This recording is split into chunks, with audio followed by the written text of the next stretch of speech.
Picture this. You're scrolling through Zillow on a Sunday afternoon, doing what millions of Americans do every week. You click on a nice 3-bedroom in a neighborhood you like. Then you see the price, $450,000, and your heart sinks a little. You do the quick math in your head. 20% down? That's 90 grand. Who has 90 grand just sitting around? Then you remember seeing TikTok saying you don't actually need 20%. So maybe you could get in with less. But then you think about your rent going up again next year. And your friend who bought in 2019 keeps talking about how much equity she's built. And your parents are asking when you're going to stop throwing money away on rent. And suddenly you're lying awake at night, wondering if you're making the biggest financial mistake of your life by not buying a house right now. Here's the thing. That feeling, that pressure, it's based on advice that might have made sense 20 years ago, but could actually cost you tens of thousands of dollars in 2025. Because here's what almost nobody is telling you. In most major American cities right now, renting isn't just fine. It's often the mathematically smarter choice. And I'm going to show you exactly why. My name is Jameson. I'm someone who spends a lot of time researching personal finance and thinking about the psychology of money decisions. If this kind of content helps you see money differently, I'd appreciate it if you hit that subscribe button and gave this video a like. It helps more people find this information. Okay, let's get into it. So let's start with the conventional wisdom. You've probably heard it 1,000 times. Renting is throwing money away. Building equity is the path to wealth. Home ownership is the American dream. And look, there's truth in these ideas. Historically, buying a home has been one of the primary ways middle-class Americans built wealth. Your parents or grandparents probably did exactly this. Bought a house, paid it off over 30 years, and ended up with a valuable asset. But here's what's changed. The math has fundamentally shifted. According to a recent bank rate study, the average monthly mortgage payment for a median-priced home in the United States is now around $2,700. That includes principal, interest, property taxes, and homeowner's insurance. Meanwhile, the average monthly rent comes in at about $2,000. That's a difference of roughly $700 per month. Nearly $800. That's over $9,000 per year that renters are saving compared to buyers in most markets right now. And here's where it gets really interesting. This isn't just true in a few expensive cities. Bankrate found that renting is more affordable than buying in all 50 of the largest metro areas in America. Every single one. The gap is especially wide in coastal tech hubs. In San Francisco, it costs almost twice as much per month to pay a mortgage than to rent a comparable place. We're talking about a difference of thousands of dollars every single month. Now you might be thinking, okay, but that monthly savings doesn't account for building equity. Fair point. Let's dig into that. When you make a mortgage payment, part of it goes toward principal, which is equity you're building, and part goes toward interest, which is gone forever. Just like rent. In the early years of a 30-year mortgage, the vast majority of your payment is actually going toward interest, not principal. We're talking about the first 8 to 10 years of your loan. So that whole throwing money away on rent argument, you're throwing money away on interest too. Quite a lot of it. But there's more. Buying a home comes with costs that people dramatically underestimate. A recent analysis from Zillow and Thumbtack found that the hidden costs of homeownership add up to nearly $16,000 per year nationwide. That breaks down to roughly $11,000 for maintenance, $2,000 for insurance, and $3,000 for property taxes. Another study from Bankrate puts the total hidden costs even higher at over $21,000 annually when you include utilities and energy costs. Let me say that again. Before you even start counting your mortgage payment, you might be looking at $16,000 to $21,000 per year in costs that simply don't exist when you rent. Your landlord fixes the broken water heater. Your landlord replaces the roof. Your landlord handles the property taxes and insurance. And those costs are climbing fast. Homeowners insurance premiums have surged 48% nationwide over the past 5 years.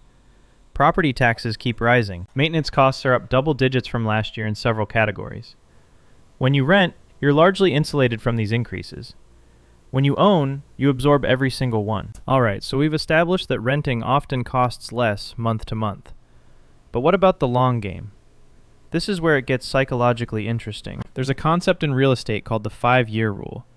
The general wisdom is that you need to stay in a home for at least 5 years to break even versus renting. Why? Because buying a home has massive upfront costs. You've got your down payment, which for first-time buyers averages around 9%. On a $400,000 home, That's $36,000. Then you have closing costs, typically 2 to 5% of the purchase price. That's another $8,000 to $20,000. Add in moving costs, immediate repairs, and furnishing a larger space, and you're easily looking at $50,000 or more just to get into the home. Then when you sell, you'll pay another 5 to 6% in real estate commissions. On a $400,000 home, that's $20,000 to $24,000 more. So if you buy a house and sell it 3 years later, even if the value stayed flat, you've lost tens of thousands of dollars in transaction costs alone. The math only starts working in your favor when you stay long enough for home appreciation to offset those costs, and for your monthly savings to accumulate. In many markets right now, that break-even point has stretched beyond 5 years because prices are so high relative to rents. Here's a useful framework called the 5% rule. Take the home's value, multiply by 5%, and divide by 12. That gives you your monthly break-even point. So for a $400,000 home, that's $20,000 divided by 12, which equals about $1,667. If you can rent something comparable for less than that, renting makes more financial sense. If rents are higher than that number, buying starts to look better. In most major metros right now, rents are well below this threshold, which tells you something important about current market conditions. Now let's talk about something that doesn't show up in any calculator: the psychological and life flexibility factor. We're living in a very different economy than our parents did. The median age of first-time homebuyers just hit 40 years old. That's an all-time high. Think about that. In 1981, the median age was 29. First-time buyers now make up only 21% of the market, another record low. And the median age of all home buyers? 59 years old, up from 39 just 15 years ago. This isn't because young people are lazy or bad with money. It's because the game has fundamentally changed. Home prices have risen 50% since 2019. Mortgage rates have more than doubled from pandemic lows. Meanwhile, wages haven't come close to keeping pace. Here's what this means practically. Locking yourself into a mortgage in your late 20s or early 30s might not actually be the wealth-building move it used to be. Not if it means you can't take a better job in another city. Not if it means you're house poor and can't invest in your career, your education, or, yes, the stock market. And let's talk about opportunity cost for a minute. Remember that monthly savings we discussed? $700 or $800 per month that renters are saving over buyers in most markets. What if instead of buying a house, you took that difference and invested it? Historically, the S&P 500 has returned about 10% annually on average over the long term. Obviously, past performance doesn't guarantee future results, and the market goes up and down. But let's run a hypothetical scenario just to illustrate the power of this. If you invested $700 per month for 20 years at a 7% annual return, which is roughly the inflation-adjusted historical average, you'd end up with around $364,000. That's from money you saved by renting instead of buying. Now, a homeowner would have built equity in their home during that time, and home values do tend to appreciate. But home appreciation historically averages around 3 to 4% annually, well below stock market returns. And the homeowner had money tied up in a down payment that could have been invested, paid tens of thousands in interest, and covered all those maintenance and insurance costs we discussed. I'm not saying one is definitively better than the other. I'm saying the traditional narrative that buying always beats renting is just not true anymore, especially in high-cost markets with elevated mortgage rates. Here's where I want to shift to something that I think matters even more than the pure math: your financial foundation. Whether you eventually buy a home or rent forever, the most important thing you can do right now is build financial stability. According to Bank of America data, about 24% of American households are spending over 95% of their income on necessities, leaving almost nothing for savings or discretionary spending. Other surveys show even higher numbers, with 60 to 67% of workers saying they're living paycheck to paycheck. If you're in that position, the absolute worst thing you could do is stretch to buy a house. One surprise expense, one job loss, one medical emergency, and you're in serious trouble. The real win isn't buying a house as fast as possible. The real win is building what I call financial oxygen. That means having enough cushion that you can breathe. That means an emergency fund that covers at least 3 to 6 months of expenses. That means not being one bad month away from disaster. Renting gives you something incredibly valuable while you build that foundation: flexibility and lower risk. If something goes wrong, you can downsize, move to a cheaper area, or adjust quickly. With a mortgage, you're locked in. You can't easily sell a house in 3 months when you lose your job. So here's how I think about the rent versus buy decision in 2025. Ask yourself these questions. First, how long do you honestly expect to stay in this location? If it's less than 5 years, renting almost certainly makes more sense. Even if you think you might stay longer, be honest about your job situation, your relationships, your life goals. If there's meaningful uncertainty, that's a reason to keep renting. Second, can you actually afford to buy without being house poor? Financial experts generally recommend that your total housing costs, that's mortgage, taxes, insurance, and maintenance, shouldn't exceed 25 to 30% of your gross income. In practice, millions of homeowners are paying way more than that, and it's crushing their ability to save, invest, or handle emergencies. Third, have you already built a solid financial foundation? Do you have a healthy emergency fund separate from your down payment? Are you maxing out any employer 401k match? Are you investing consistently? If not, buying a house might actually set you back financially by depleting your reserves and reducing your flexibility. Fourth, are you emotionally prepared for the true costs and hassles of home ownership? The burst pipe at 2 in the morning? The $15,000 roof repair? The neighbor disputes? The property tax increases? The time spent on maintenance instead of hobbies or side hustles? These are real, and they matter. And fifth, are you buying for the right reasons or because you feel social pressure? A third of Americans still say home ownership is the American dream. Your parents might be asking when you're going to settle down. Society sends constant signals that renting is somehow lesser, but following conventional wisdom into a bad financial decision won't make you happy. Building genuine financial security will.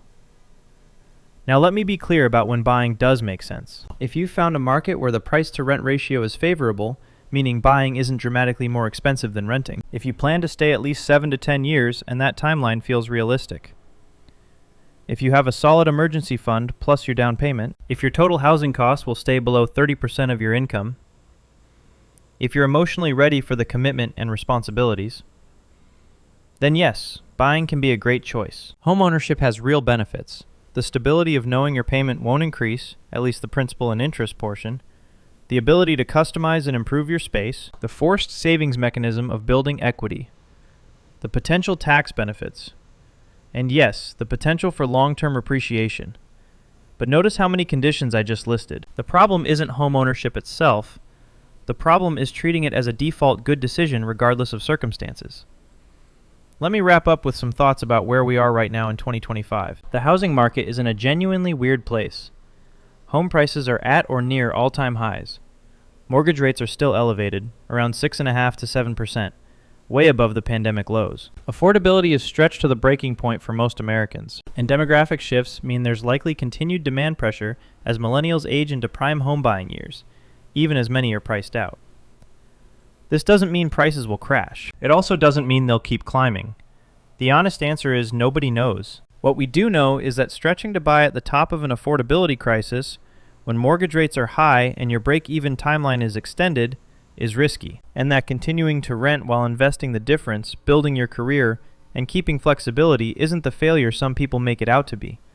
It can actually be the smarter play. Here's my actual recommendation for anyone in their 20s or 30s thinking about this right now. Focus on the fundamentals first. Build that emergency fund. Get your savings rate up to at least 15 to 20% of your income. Max out any retirement matching. Start investing consistently, even if it's just a few $100s a month. These habits will serve you whether you buy a house in 3 years or 30 years. While you're doing that, rent strategically. Live in a place that lets you save money and build your career. Maybe that means a cheaper neighborhood, a roommate, or a smaller place. Don't overspend on rent just because you're not buying. The goal is to maximize the gap between what you earn and what you spend. And keep learning about real estate so when the right opportunity comes, whether that's falling prices, falling rates, or just finding the right property in the right market, you're ready to move confidently. Not out of panic or social pressure, but from a position of strength. The biggest financial mistakes people make usually come from rushing into major decisions, whether that's buying a house they can't afford, selling investments during a downturn, or taking on debt for things that don't appreciate. The best financial decisions usually come from patience, preparation, and acting when the opportunity aligns with your circumstances. You have more control over your financial future than the headlines suggest. Yes, the housing market is challenging, Yes, it's frustrating to watch prices climb while you save. But the path to wealth has never been about any single decision. It's about consistent, intelligent choices made over time. I want to hear from you. Are you currently renting or owning? What factors are most important in your decision? And if you could go back and give your younger self one piece of housing advice, what would it be? Drop your thoughts in the comments below. I read everything and I always learn from your perspectives. If this video helped you think about the rent versus buy decision differently, please hit that like button and subscribe. I make videos like this every week, breaking down personal finance topics with real data and practical frameworks. Thanks so much for watching, and I'll see you in the next one.